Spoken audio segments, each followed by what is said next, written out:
Foremost, Sauron is the flaming eye of evil, the dark lord of Mordor, a faceless tyrant bent on domination. But peel back the layers of myth, and you'll discover a truth far more fascinating and unsettling. Sauron was not born a monster. He was once noble, radiant, and admired, and through countless guises, names, and deceptions, he didn't just change his form, he changed history. Let's journey into the shadows and light of Middle-earth's most misunderstood figure. Long before he was feared, Sauron was called Myron, meaning the Admirable. He was a Maia, one of the powerful spiritual beings akin to lesser gods. In the beginning, he stood for order, beauty, and perfection, serving the Valar, the divine guardians of the world. But that obsession with order was what made him vulnerable. Melkor, the first Dark Lord, seduced Myron with the promise of power and structure through domination. It wasn't chaos that lured Sauron, it was control. Thus, Myron turned his back on the light, and the world gained its second great villain. As Sauron's corruption deepened, so did his names. To the elves, he became Gortar the Cruel, Golgoroth Goa, names that hissed with dread. In Quenya, he was called Numenor, the Mist of Fear. The most enduring title, Sauron, simply meant the abhorred. No longer a bringer of order, he became the master of fear, domination, and ruin. But even then, a spark of the old Myron lingered. His desire to reshape the world hadn't died, only twisted. Sauron's greatest weapon wasn't the One Ring, it was deception.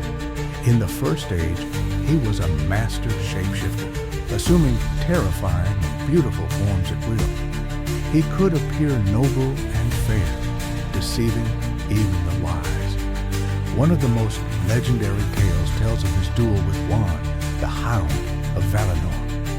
Sauron battled in the shape of a monstrous wolf, then shifted into a venomous serpent, and finally a vampire cloaked in shadow and blood. None of it saved him. Huan's bite nearly destroyed him, forcing Sauron to flee, broken and humiliated.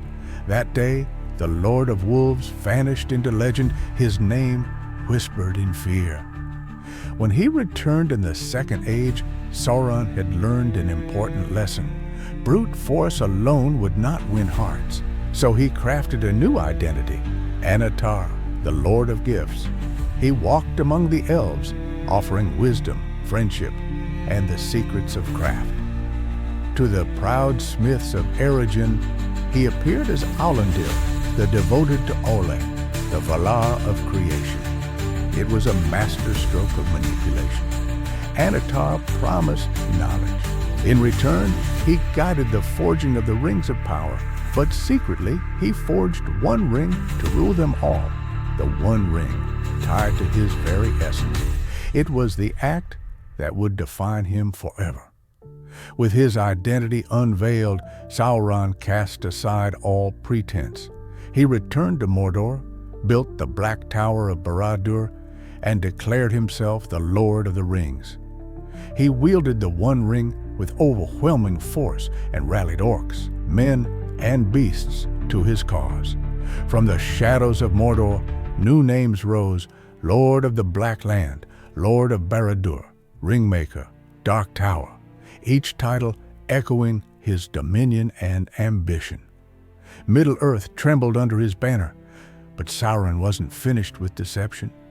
After a crushing defeat by the forces of Numenor, he surrendered, intentionally. Taken as a prisoner to the great island kingdom, he rose from chains to council. In time, he corrupted the king, Ar-Pharazôn, whispering lies and flattery. Soon, Sauron was no longer just a prisoner, he was Zigor, the wizard, revered as a god. He demanded temples built in Melkor's name, human sacrifices, and the defiance of the Valar.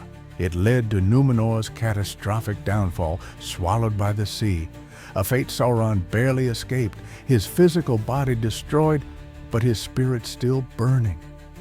In the Third Age, Sauron rose once more, but now as a formless terror.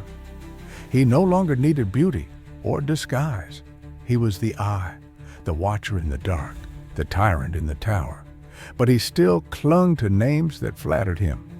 King of Kings, Lord of the Earth, Ruler of Men. In a cruel twist, he even called himself Myron, the King Admirable, a mockery of who he once was.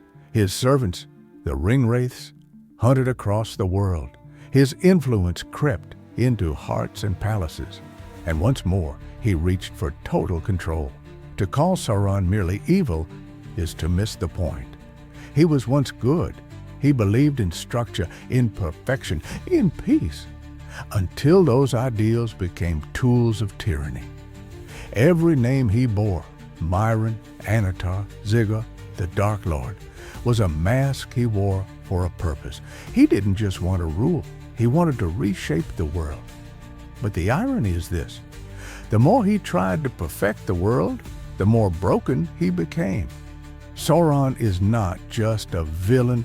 He's a fallen angel, a deceiver, a maker, a destroyer, a reflection of what happens when order turns to obsession. And now that you've seen the full truth, you'll never look at him the same way again.